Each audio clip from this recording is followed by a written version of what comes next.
Hello, everyone. Welcome to this exciting episode about the exponential blueprint. Now, the title of this episode is Move the Ball, Scale the Business. And we are going to position the conversation around three things, effectively. One is leadership, two, momentum, and three, scaling the business. But we're going to really touch more on execution than motivation. And it is such a pleasure for me to have today Jennifer Garrett with me today. Jennifer, thank you for coming today to the show. Hi, thank you so much for letting me join you. I'm really excited for our conversation. Okay, Jennifer, I was going to start really talking about your origin story, the pressure, about your journey, how, for example, adversity shaped your leadership philosophy. So really, how do you create really a bridge into how pressure really creates clarity? So the floor is yours.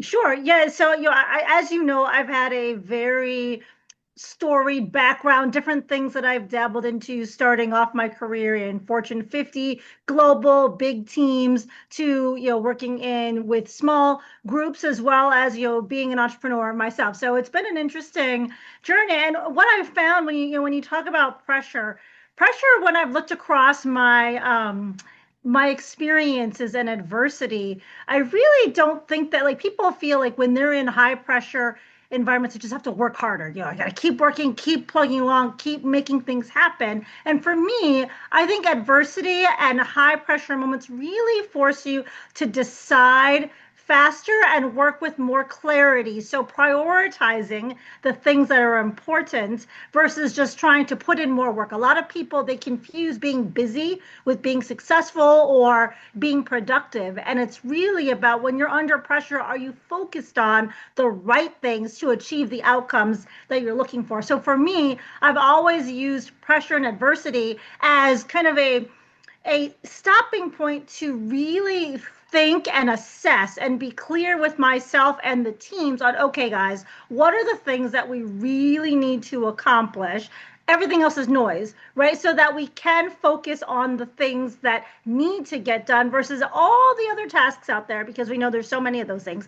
And, to really drive the results, because that's what really helps us in our career, right? If we are known as somebody that can lead teams, can produce outcomes, then opportunities will come our way. So for me, it's really about those moments. They test us, they define us, but also the people who are successful are the ones that really know how to derive clarity from these moments and be crystal clear, filter out the noise, and continue to, as I like to say, move the ball, small plug there. But so, throughout my career, I've seen this kind of philosophy applied in different environments. If you're very I don't like to use the word laser focus. I think it's overused. But if you're very discerning on what you're spending your time on, what you're driving your teams to work on, then that's how you can really succeed under pressure, when there's adversity, when there's uncertainty. Also, like we're seeing a lot of today as well. No, thank you, Jennifer. And that actually is such I find so many confirmation about this every day because, for example, when you find investors who are looking for business in which to invest, they tend to always want to know about who is the founder because it's not necessarily about what you create. It's about really your ability to react, your ability to pivot, Yes. In fact, this is why I decided the first title of my book to be Fail Pivot Scale because, investor, they want to see how good you are in situation where no book has been ever written about how to behave, which Mhm. is so important. And this actually was going to lead me to the next question, which is demystify all this performance gap, situation, and try to understand, in your own view, why high performers sometimes they really stall. Yes.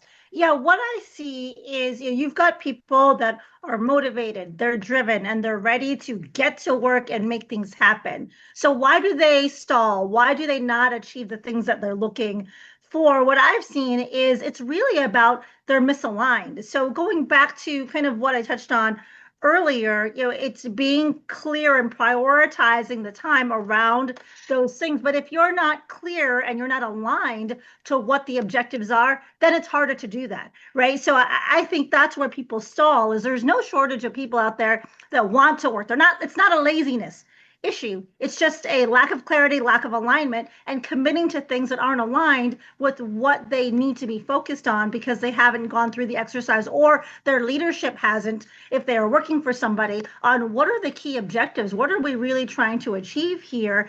And if you're at the top, are you setting that alignment throughout your organization so that they know what they are supposed to be prioritizing and focusing on? So that's what I feel is a common problem area is it's a lack of clarity, a lack of alignment.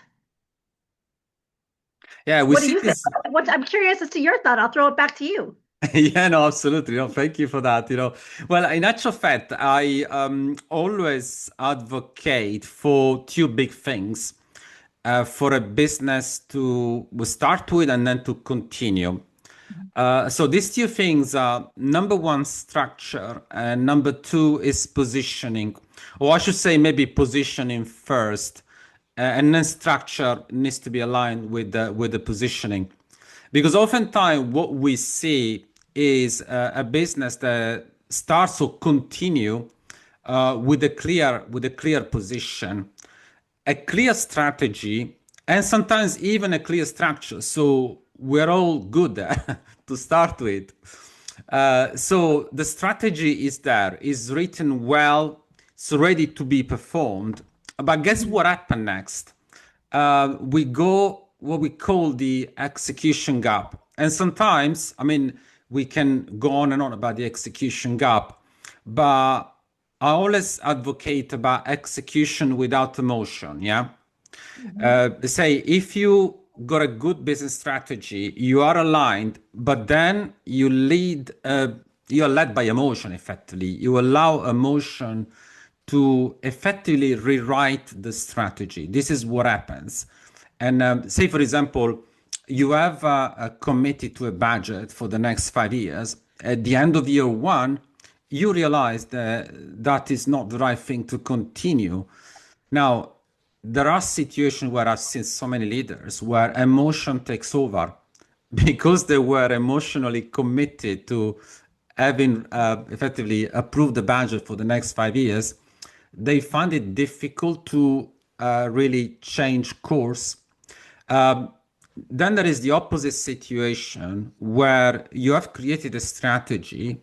The strategy is going well, but somehow you allow something external to the business, something external to facts, which is emotion. Sometimes it's commitment to a specific supplier. Maybe you think that the customer is so important for the business. Maybe you give it a disproportionate value, and that can actually distort a business and going off the wrong track. And unfortunately, what we see is this happens much more often than we think. And tell me about your experience as well, Jennifer. Yeah, I mean, sometimes it can be hard. Like when you are looking in a smaller company or a startup or an entrepreneurial mindset, you're more focused on maybe I need to change because they recognize they need to pivot more quickly and move at a different speed than when you're in a larger company, right? And so I've certainly seen what you've described more so too in larger organizations because they've laid this plan, they've committed and they have these emotions around that decision, right? And so sometimes it can be harder to pivot in a bigger environment, a bigger machine versus in a more nimble, smaller team where you recognize the need to move quickly, to make changes. So I've seen in your example, I've seen that happen often when I was in large companies. Yeah, and what I often say, obviously, as a CFO, is that usually people tend to think, okay, oh, the numbers are telling us about story. Well, in actual fact, the numbers do not panic, you know. They tell a story, and they tell stories that we should not hide away from. We should understand what those numbers are telling us, what's the story behind those numbers, and we should have the ability to react in the right manner. And so this is how a very good CFO would do. He or she would always use potentially even failure as a big data, big lesson Mhm. to go a lot better. And again, the strategy is written. The strategy has to be executed without emotion. As I said, that's for me the big thing. Yeah. I was, however, fascinated about this moving the ball concept, you know. Mhm. So moving the ball versus scaling the business. And I can see almost like, you know, when you move the ball, you are effectively moving into the right direction. Okay. So this is why I was just giving it this title, this podcast, Move the Ball, Scale the Business, you know. And leadership is obviously a big subject. And I wanted to ask you a question. Leadership, in my view, is what determines really the valuation of a business and how, whether or not investors they get involved, for example. What I wanted to ask you is what moving the ball really means in leadership. Yeah. So that's the question I wanted to ask you.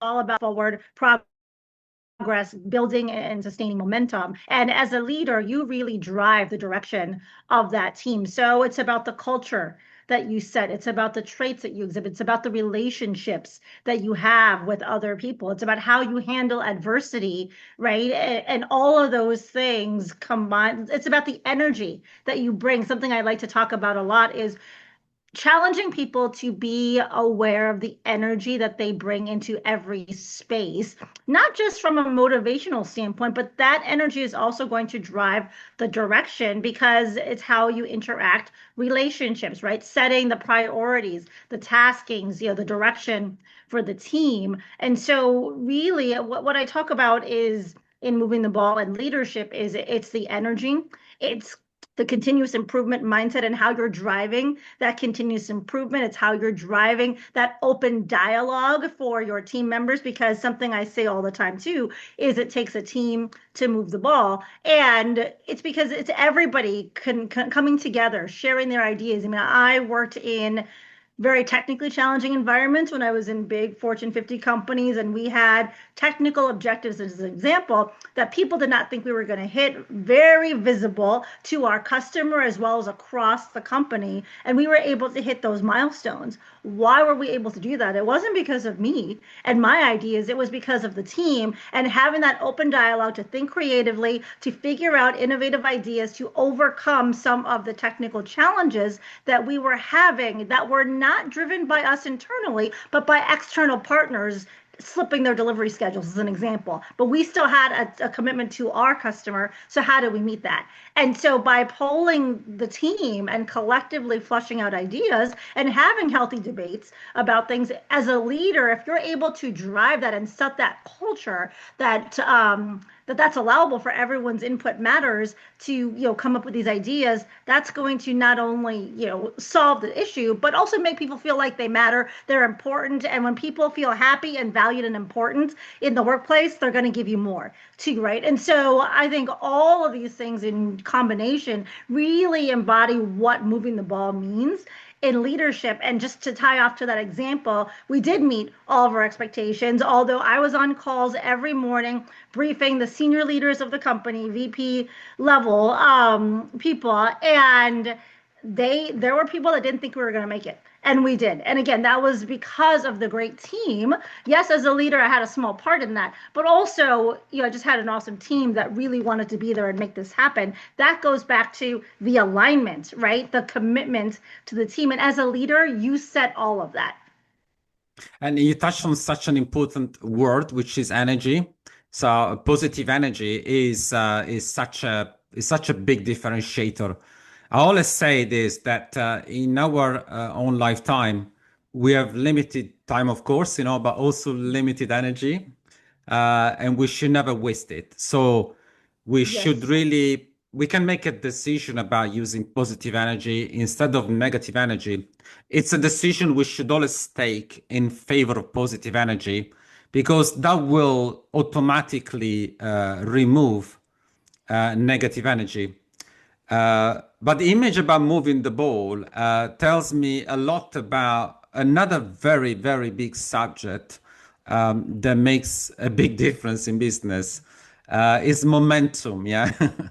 So momentum is really what, for example, investors they buy a business because of momentum. Evaluation is momentum. It's not about a static circumstance, effectively.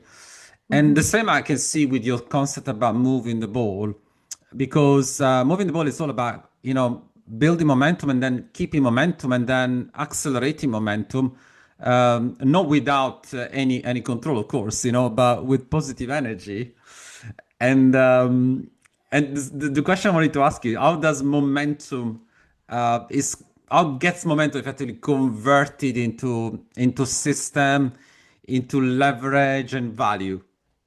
Yeah, well, you mentioned a really important word here, which is system, right? And as you know, to scale, you really have to have the right systems in place, have the right processes that are going to enable those systems to really do what they need to do so that you can scale the business. And so you need to, we hear people talk about in high performance, it's the habits that you put into place, right? And that's true from an individual. I'm a performer. The processes are more organizational and systems, right? And looking at, okay, what types of controls, what types of measures, what kinds of automation is an example. AI, I know we're going to talk a little bit about too, but all of these things, what can we use to really help us to repeat the outcomes that we want on a consistent basis so that the ball is moving, the train is like things continue to progress forward. And so it's really identifying what are the systems that are going to help me drive the outcomes that I'm looking to achieve. And I mean, you look at any big company that is, just doing really well in their industry. It's not leaders are important, but it's also the systems, the processes, the culture that are there that are really going to help you to continue. It's not just strong leaders, but leaders are not always there. Some they move on, or they're focused on other parts of the business. So, what are the things that are going to keep the momentum going? It's the processes and the systems that you put in place so that you can repeat the results on a consistent basis. Yeah, this is a great point. It's about system and culture. I always say that the culture of a business is not about what people talk about. The culture is actually what gets systematized effectively, because Yeah. the system will then act as discipline, as consistency. And we all know very well, if you want to become a big business, or if you want to be successful at least, there's it's actually inevitable that you follow this roadmap. So effectively you have to ensure that you create the right culture, you create the right system, and you create predictable patterns that create predictable results. That's how Yes. big businesses become bigger as well. So Yes. yeah, we're going to talk later on about obviously the AI development, which is creating even more urgency to become proficient with system, as we say. And I wanted to ask you a question about brand in general, because we're talking about business brand, but we're also talking about personal brand. Yeah. How Yes. brand, so two big words in business is how they create actually an intangible value, which is impossible to match. It's the uniqueness of a business, the uniqueness of individual people as well.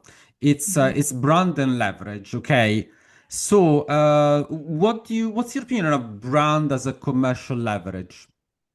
Yeah, I mean, so first of all, I mean, I think brand is such a powerful component to being successful in business. And that is brand, whether you're looking at a company brand or a personal brand, since you mentioned personal brand too. Like everything is around a brand and what people perceive that brand to be as an individual or as a company, right? And so, people ask me a lot, what do you think of brand? Like, what does that mean, brand? And what I tell people is brand is what people say about that company or that person when they're not in the room, right? So what would somebody say about Coca-Cola, right? Or GE, or pick any company, right? Like that's the brand, right? Or what would somebody say about you? That's the when you're not in the room. That is what your brand essentially stands for. And so the companies, the organizations that focus on branding and positioning can then use that for commercial leverage, whether it's to grow the business, it's strategic partnerships, but it really is important to remember that everything you do either communicates brand value or it takes away from it, right? And then that's at the organizational level as well as the individual. So I think the organizations that are successful, they're focused on how do they put out the brand consistent with what they want to be known for, and secondly, how do they leverage that brand to continue to get to where they want to go in the future? Like I mentioned before, is it through strategic partnerships, is it through new product offerings, is it through acquisitions, whatever it is, but thinking about the brand and how you can leverage that to continue to be successful is such an important part of business today, especially in the day of technology and social media. And it's just even more so now something that people have to be focused on all the time because we have information at our fingertips. Yeah, in fact, information is available everywhere. Acquiring information and acquiring knowledge as well is no longer an obstacle to us. So we can actually move to the next stage in our own development as humans. So that's Mhm. fundamental. And we talking about brand. Not many people realize, or I think there should be more education about this, about the fact that we all own intellectual property. We all have a brand. We all can build a brand effectively, and we all should be more aware about this because there's not enough education about how that can give you that leverage, how that can give you that uniqueness that no one can replicate. Yeah, and I talk about this because intellectual property is effectively the foundation of my program, which is the high valuation triangle. And we talk a lot about IP, intellectual property, pricing power, succession, and visibility as valuation drivers, effectively. So an investor would come to you if you can answer the question, what do you own? And if you're a big business, you would say, well, I own a brand more than anything else, really. So how do you see the translation from effectively the ownership to the awareness and then the execution? How do you how do you see, and what do you think are the biggest pitfalls really when it comes to really using brand as a leverage in the right way? Yeah. Yeah, that's a great question. I mean, I think that for one, when it comes to branding, you need to always remember to like who is it that you are serving, right? Who are your customers, and what are the things that you are trying to solve, and making sure that the messaging, the communication, like everything that you're putting out aligns with the values, the needs of those customers. You can't be all things to all people, right? No matter how big you are focused on a particular subset of the market. So making sure that the things that your brand aligns with are the things that your customers would resonate with. And I think sometimes in today's day and age, people forget about how there is the speed of information, this access at their fingertips nowadays, and everything you do or don't do, right, will communicate something about that brand. People are always forming opinions, and sometimes we have seen where brands kind of try to go away from their core and do something different, and it backfires. I don't want to name a specific brand to call somebody out, but there's been some in the US where they've made some marketing moves as an example, and it's been completely different than their core market and their brand, and that core market has reacted very negatively. I can share offline with you some examples, but I just don't want to single out any particular companies. But there's been a few this year specifically where it's been really detrimental to their share price, to their brand, to their customer loyalty. So, I think coming back to remembering who is the core that doesn't mean you can't look to expand into an adjacent market or things, but you have to kind of, and I'm talking about brands that have been around for decades and decades and have built this brand loyalty and have tried to pivot, and it hasn't quite worked out for them because in the ways that they are trying to pivot, it was quite different and in opposition to the core market. We're talking about consumer products, consumer brands. And so you just have to remember, like, who are the people that you serve? What are their values? And making sure that the things that you're doing are consistent with them, whether it's from a marketing campaign, your responses to things that are going on in the world, like all of it, what you say matters, and what you put out there in advertising or just a post can, in today's day, like we didn't have social media 2 decades ago, right? It was so different with just print advertisements or commercials, but now you have so much other visibility points of these brands. And so being very deliberate with the content you're putting out. And that's as an individual too, not just as a big brand. And we've seen that time and time again where somebody that might be even, a public figure has tweeted something or has posted something on Instagram that they've had to then apologize for, but the damage is still there. And so I think it's just very critical in today's day and age with technology right at everyone's fingers that you're very mindful before you're putting out content or other things because it can be detrimental to the brand organizationally or individually. Yeah, and the word reputation here is it comes to mind. Reputation.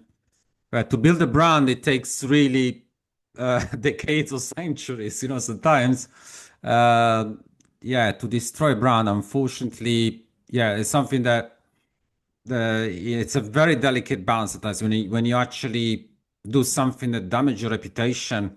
It will be very difficult to come back from, really. And that's why, yeah, we always talk about how fundamental is not just the creation of the brand, but also how the brand is managed, and it's gonna become more and more really pervasive. This type of behavior of managing the brand, because yeah, the informations really moves at speed that is never been there before in our mankind history, but in future it's gonna go faster and faster. So it's fundamental that, yeah, the brand is managed not just for people. I would say even more, not just for companies, should I say, but even more for people, because yeah, there's been a studies where really people drive more followers individually than the companies themselves. So personal brand is something else. So if you're a leader, you need to manage your brand with some real expertise, which is obviously from people like you, Jennifer. Yeah, so that's where your expertise is absolutely fundamental for so many people. And yeah, we were talking about information moving so quickly. Um, we, we look back at the past. We look at, for example, the office without computers. No one can imagine, the office without computers. Right. So it was all paper, effectively, and even the communication. There was no email. There was post, letter, effectively. Then Mhm. from computer went to internet. From internet, now we are into, let's say, internet created engine searches, which were also an amazing phenomenon. But now we go a big giant called artificial intelligence. um, and yeah, artificial intelligence, I wrote a few articles about this. I've observed how this will further strengthen the requirement to have a positioning and a structure from day one in the business. Because if you do not have a structure, what jobs are the AI agent going to do effectively? So, just wanted to talk to you about the artificial intelligence, speed, and the founder bottleneck. So how AI is going to really expose those situations now. And I wanted to ask you a question with your experience. Why speed exposes weak leadership models now, in your view, with AI? Yeah, I mean, the world is moving so fast now, right? And AI is just another accelerant for that. And so if you don't have a strong culture, a strong leadership team, and leadership style, if you will, then integrating AI into your systems and processes is not going to be optimally done versus if you are good at these things, right? And we've seen it also, you talked about, how are you going to leverage your AI? There's so much capability that you can use with all of these AI tools now. And if you don't have that strong foundation, that leadership team, those processes and the systems, knowing how to effectively integrate these tools into all of that is going to be detrimental to you because your competitors, if they have got it right, they're going to use it to continue to leapfrog you, to improve their profitability, to accelerate their product development, all these things. And so I think, it's really going to kind of shake out, if you will, who has really got that strong core versus those who might have kind of been on a house of cards and it's just going to crumble because they don't know how to leverage this new suite of technology to really help them to continue to move forward. Yeah, we see this happening because lack of education causes really distortion. I mean, many founder-centric business, they really starting to see how it's going to be difficult because AI can accelerate, but in actual fact, it's not the right word is not accelerating in any circumstance. It's about amplification. Yeah. So if you have a good structure, it will amplify how good that structure is. And if anything, there will be a continuous learning process between the structure and AI. So the structure will use AI well, AI will improve the structure, and then the structure will continue to use AI better. So that will create really a virtual circle. However, the amplification is going to happen also in the other direction. So if any ideas, any decision is in your head, if nothing is documented, what is AI going to do? AI Right. is gonna expose you. It's gonna expose you to your weaknesses. It's gonna amplify your weaknesses. And I wanted to ask you this question: in your view, why founder-centric organizations will struggle to scale? It's a great question. I mean, again, like if you I feel like AI is, to your point, an amplifier, right? It's not the thing that's going to differentiate you if you don't have that strong foundation to begin with. And so, going back to the alignment, going back to the strategy of what it is you're looking to do, like if you don't have those things flushed out, then you're not going to be able to scale. AI is going to be an accelerator to help you to scale, but if you don't know what it is you're trying to do or how to leverage it, you're still not going to be able to scale. The other thing that I think that's important, which is a little on topic, it's about AI, but I think it's important too that as a leader, I feel like so many people think about how can I use AI to kind of shortcut what I need to do, right? Like how do I use it to write emails? How do I use it to whatever it is you need to do, write this report, whatever. And the problem though is leadership is tied to, as we talked about earlier, culture, relationships, right? Energy. Those are things that AI is not going to be able to do for you. That comes down to the human element. And AI cannot replace the human element of leadership and business. And I feel like the people that don't really understand that because they're not strong leaders are going to think that they can use AI to kind of increase their productivity, but they're focused on the things that also need human interaction and elements to build those strong relationships, to have that culture, all that stuff. And they're going to miss that. And so that's another reason why those companies are not going to get the momentum and be able to scale because they've lost kind of the leadership fundamentals, thinking they can use AI to replace that. Does that make sense? Yeah, not only makes sense, but I have to say, I also see sometimes very uneducated opinions about this. Because, for example, I hear a lot, well, AI cannot do this, and then they say yet, and then eventually say, well, they would replace also our ability to manage money, which I found silly sometimes, because let's face it, capital goes where there's productivity, there's profitability, okay? Now, capital is going to AI, it's also going to renewable energy, it's going to biotechnology, it's going to cybersecurity, which are benefiting from AI. That's where jobs are created. But Mhm. effectively, the reason why this capital goes there is because someone has to manage the capital to return the capital. So it's not really a case of replacing what humans can do.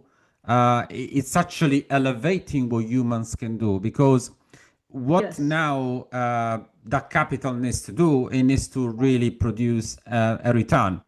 In order to produce a return, guess what you're going to do? You need to recruit more people. You need to recruit more human intelligence because AI is not going to make you return on investment.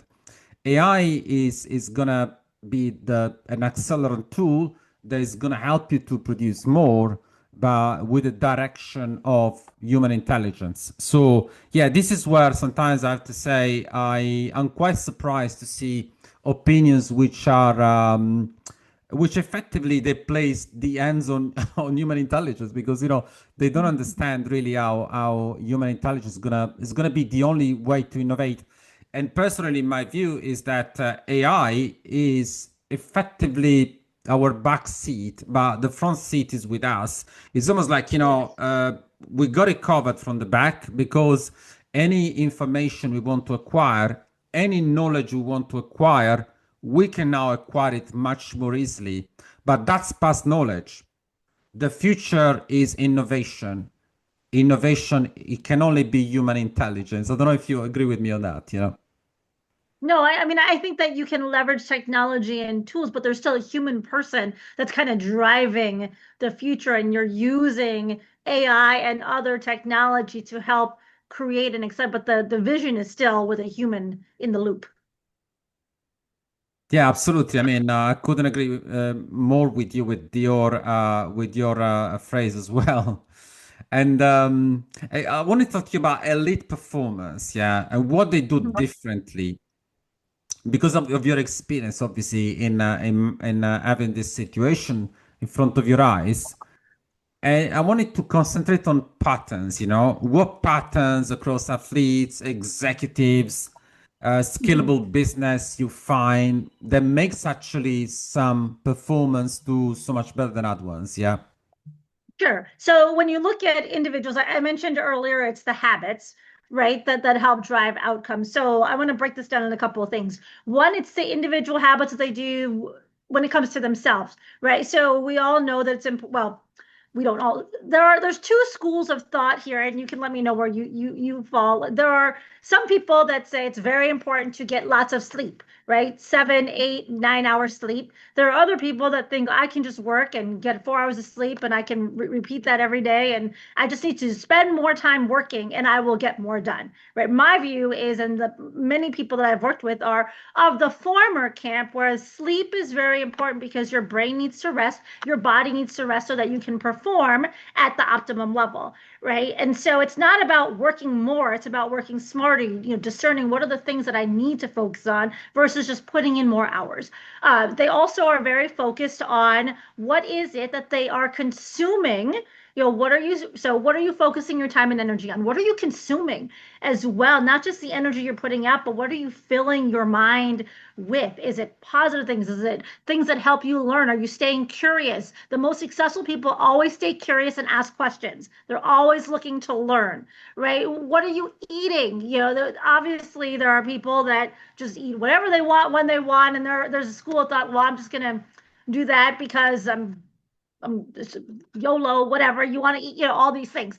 But if you look at like true elite performers, professional athletes as an example, they are very, very deliberate with what they put in their body because that is fuel to drive the outcomes they're looking for. And that's not just in terms of physical performance in a sporting context, but if you put the right things in your body, then your body will perform better. There was an athlete once that said this to me. It's like if you have a performance car. If you put in it low octane fuel, you're not going to get the best performance out of it than if you put in the right fuel that it's looking for, right? So it's the same thing, garbage in, garbage out. You're not fueling your body. You're not going to get the performance that you could get if you were eating correctly. I'm not a nutritionist. I'm not going to tell you what all you should eat, but we all know, what things we should avoid and what things might be more nutritious for our body. So that's kind of the habits when it comes to focusing inward, right? Then when it comes to outward for these individuals, it's the energy you bring into the other spaces. It's they are focused on the relationships, but it's the community. How are they communicating with people too, right? Are they clear in the messages they're looking to deliver, whether it's focused on strategy and alignment or something else? As we know, communication that skill is something that can separate a good leader from a bad leader, right? You've got to be able to know how to communicate effectively across all levels, across all groups, and delivering any kind of message, good, bad, whatever it is, needing to pivot. Like the really high performers know how to communicate to get things done. So I would say those are some things that are important. Another thing that's important is how they show up every day, right? So I've had, I have a podcast. I've had some people that have been at the highest level of American football on the show. One of them was the #1 overall draft pick in the NFL draft, so the top choice. And something he said to me once is he's like, I showed up every day, even when I didn't feel like it. And so it's not about motivation, it's about discipline. We talk about processes, systems, all those things. When it comes to an individual, it's do you have the discipline to focus on the things that you should be, whether you want to or not? And are you carrying that discipline through your teams? And so I think I could go on and on this topic, but I think those are some of the things that some of the high performers really do that we should be doing if we're looking to really kind of get a little bit more out of what we're looking to achieve each day. Yeah, I have to say, I personally learned so much about the importance of respecting nature. Yeah. So when you talk Mhm. about food, I was thinking about how far away certain people are from nature because, there's too much industrialized food effectively. Yeah. That's one of the thing. But end of the day, there are the mouth, we got the nose, we got basically the air we breathe, and the food we eat. They have a big influence about how we really perform. And I can definitely agree that these are really, really important, things to do well. And sleeping again, it's about understanding about limited lifetime, limited energy, limited time, effectively. So, personally, I believe, sleeping, we need to listen to nature. Nature told us that we need to rest, because otherwise we don't perform well. Um, there are trade-offs in life. Obviously, there are always trade-offs because there are people who may be able to resist. Each person is unique, effectively. But let's talk about the average. We should not try and be hero, in my view. So, my opinion is that we should definitely try and get as much rest as possible so that we can perform as well as possible. Really show up in the right way with the right level of energy, and importantly, being very selective about positive energy versus negative energy.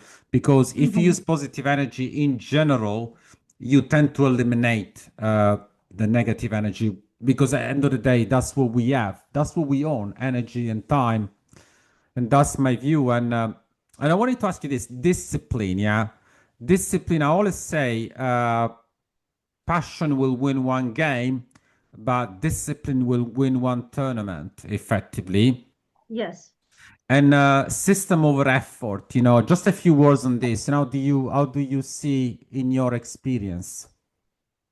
Yeah, so I mean, I think, discipline, as I mentioned earlier, motivation is something that's like you're feeling great. You're like, yes, I'm gonna go do this today. Discipline is when you're not feeling great or motivated or excited, you're still putting in the work. And the same thing, I mean, having that culture, that discipline culture, it's not just about you, it's about your team and feeling the same way, right? And that's one thing about sports organizations is they are very focused on production and metrics, and if they are not hitting them, they make adjustments, right? They get rid of people, right? It's not like, oh, let's wait, this quarter didn't happen, it's because of this and that excuse. It's if we're not producing, we have to make changes right away. Now obviously that's a little bit different than a business environment when you can have other factors, but there, if there's people that are not producing the stats and the outcomes they need to, then there's somebody else that they can bring in.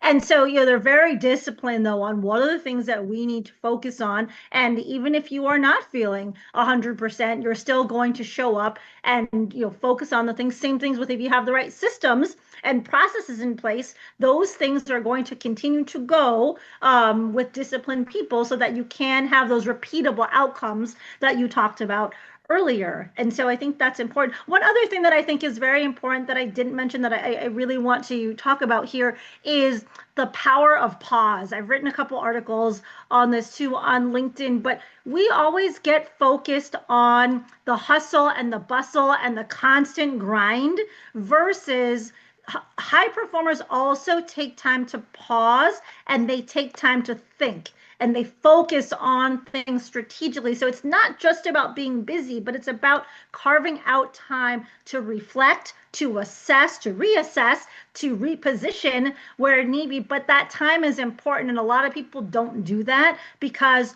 there's so many things to get done. We're so caught up in this execution wheel that we don't carve out time and are not intentional to just take time to think. And I think that's an important thing that I hope people will start thinking about is just carve out whether it's half an hour a week or whatever to really just make sure that you're reassessing, pausing, maybe even too, just for your own mental, health and just take time to pause. It's an important and it's a powerful tool. Yeah, I could not agree more about that because, yeah, it's effectively reconnecting with yourself sometimes, and yeah, pausing and recharging sometimes. And I was observing about the word producer, and I was actually even thinking about my experience in my career. I always use these two words, producers and consumers. Yeah. Mhm. The best businesses I work with have been those where consumer have become producer as well. So I'm talking about employee share scheme. I just see this so Yes. many times. And personally, I see too much literature about bad boss, bad employees, bad management.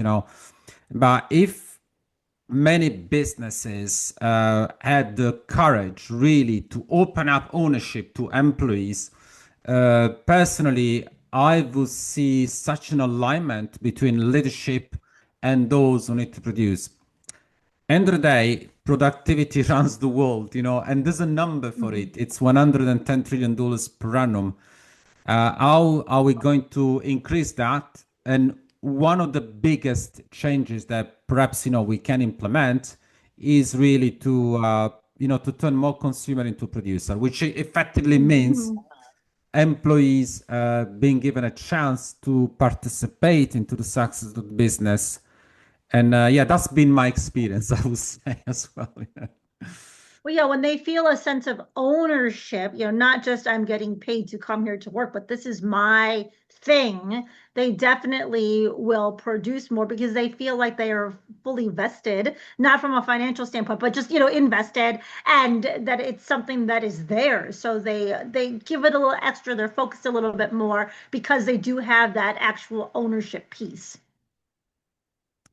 Yeah, and this really, changed everything into companies I work with, I have to say. And wanted to ask you a question in terms of actually coming to some practical takeaways from our conversation. Mhm. What are the key questions leaders you think they should be asking themselves now, in your view? Oh, that's a great question. Um, I guess in terms of from a growth standpoint, from a leadership standpoint, give me a little bit more in what you're looking for there. I mean, for me, good leadership means growth. Yeah. So Mhm. let's talk about leadership as such as a recipe that is not followed, for example, or is not as well followed as it should be, can be followed. Again, there's no perfection. Perfectionism, I always say it's an illusion. But yeah, what do you think are the key questions? We spoke about momentum, for example, in the past, in the last few minutes, really. How can they actually make sure that the ball is going to move as quickly as it should? Yeah, so I mean, I think first of all, it's really important to understand your position relative to where it is you're looking to go, your business priorities and objectives, right? So having that understanding in my Move the Ball book, I use the American football field as an analogy and understanding where are you on that football field relative to where the end zone is where you're trying to score. And so I think that's the first question is kind of getting a clear picture on, okay, where am I? Where do I need to go? This is what the business is saying our objectives are. And then thinking about, well, what is the plan that I need to put in place if I don't already have that to be able to do that, especially looking at all that's going on in the macro environment and all the uncertainty in the world and everything else. Like, what are the trends that are going on in my industry? And what are my competitors doing in those trends with regards to those trends? And what should I be doing? And how do my strategies need to change as part of that? So that's more kind of like looking from an overall business. Where are we looking to go? Then looking internal to the organization in terms of what should I be asking to enable my teams as a leader. As you know, it's really about enable your teams to be successful, right? So what are the processes that we have? What are the systems that are helping us to enable where we want to go?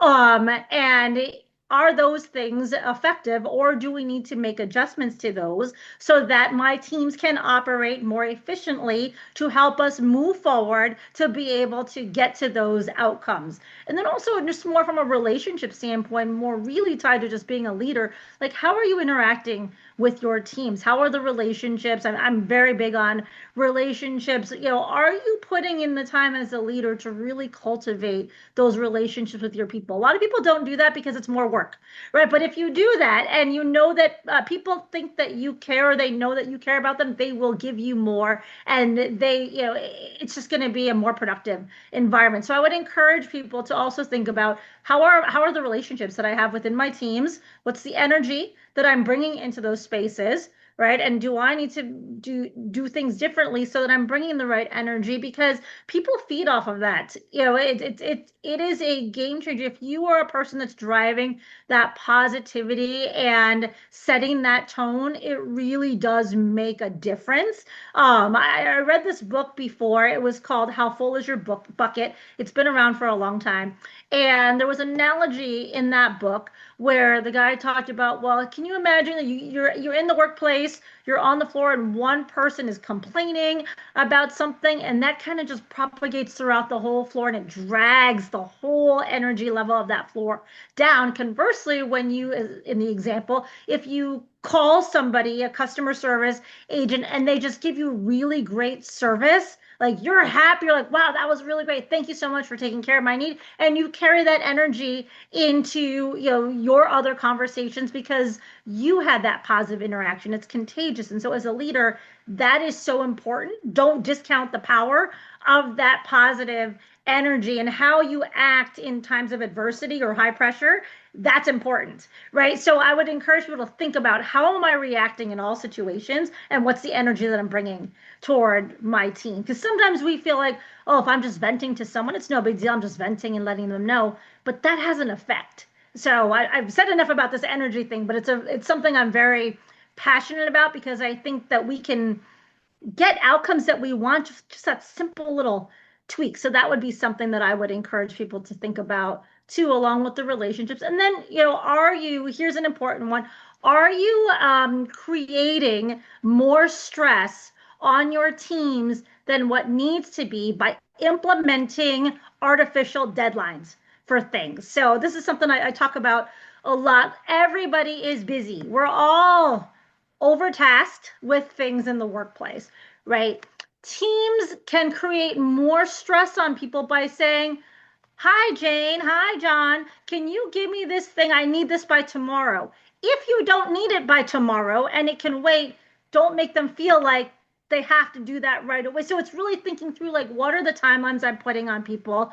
Is that really a priority or can that wait for another time so they have more time? Or conversely, if you're the other side of that, you can also ask that, do you need this tomorrow? Can I get it to you next week? Whatever. But I think we are so conditioned to just ask people and task them for things without thinking about the effect that that has on other people, and how that might put more pressure on them unnecessarily if it really isn't something that is needed in the short term and it can wait. Sorry, that's an important. Yeah, I talk about that a lot nice. because I think it's so important. Yeah, thank you so much for, that's so common that many people will relate to that, and absolutely, and in actual fact, that's something I tend to avoid, anticipate by having a Monday meeting with everyone, just like an alignment meeting, which is actually a very short meeting, because Mhm. that meeting will allow everyone to, tell what they need to tell, before without waiting for when it's too late, effectively. But that's a very relatable situation, yeah, where as I was saying before, execution without emotion is fundamental as well. I was Yeah. actually enjoying very much your latest podcast, Jennifer, when you were talking about why Q1 and not Q4. And my last question was going to be actually, what's going to move the needle in the next 90 days? Oh, that's a great question. I think it comes down to, being very clear on what is it that you are trying to, and this is not anything that's like profound. It's just getting back to basics, being very clear on what is the objective for the next 90 days and saying no to the things that don't align with that and saying yes to the activities that do, whether that's you're trying to explore a new partnership, you're trying to execute on a project. Everything needs to center around those priorities, but it starts with being very clear on what the objectives are so you can drive the priorities and then make sure that everybody is aligned to what that is. It seems like such a simple concept, but you'll find, especially in bigger companies, that alignment piece, it doesn't always get communicated. We talked about communication before. Like you've got to make sure that everybody is aware of what the priorities are and how what they do flow up to those things so that they can understand that and see that connection too. Yeah, I mean, that's such a great point you're making. And again, I mean, I will.